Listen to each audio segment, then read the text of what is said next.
Hi guys, my name is Sabrina and welcome back to my channel. Today I want to start out with a new little thing that I have going on, which is a mini series for the program Procreate that I'm currently using on my new iPad, and I just wanted to show you guys how to work with it. So I have a number of different topics lined up and I'll just have a few small videos to see and to show you guys how to do things. So without any further delay, let's go ahead to the video.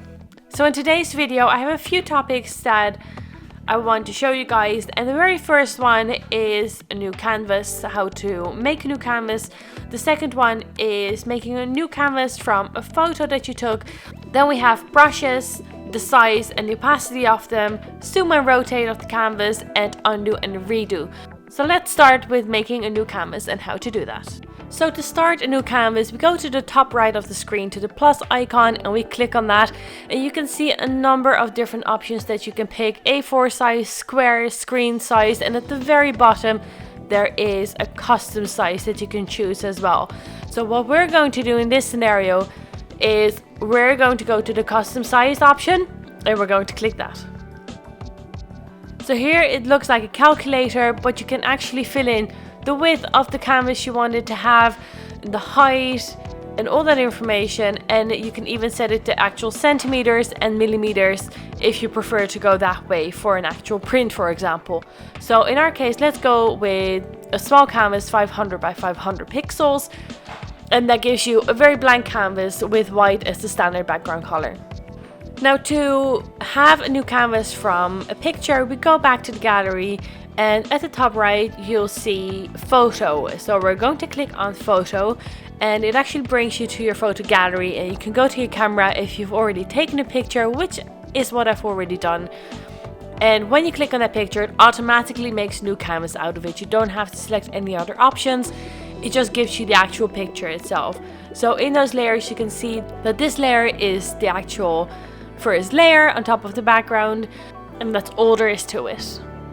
So next up is the brush size. You can see that I've written in a very small brush size over here, and that is the size it was on.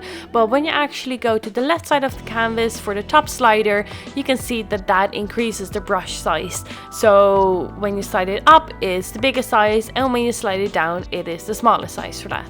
So aside from that, as you can see, when you hold the pen up in a straight line, you get the really sharp lines, and when you actually hold the pencil on an angle, you get the shaded lines like an actual pencil would do itself.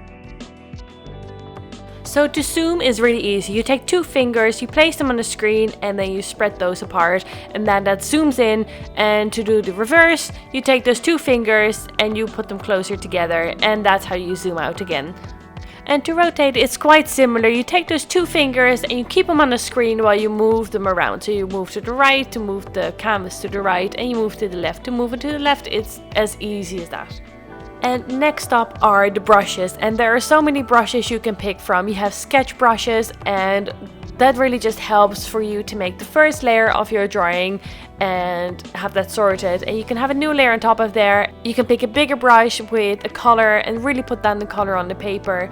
And aside from that, there's also calligraphy brushes. So as you can see, when you pick a calligraphy brush, the smoothness is at almost 100%, and it really helps the program to smooth out your writing. And you can really see that if you don't have that your writing becomes all dodgy. So this is part one of my Procreate mini series. I hope you enjoyed this video. If you did, please don't forget to hit that like and subscribe button down below, and I'll catch you next time. Thank you, bye.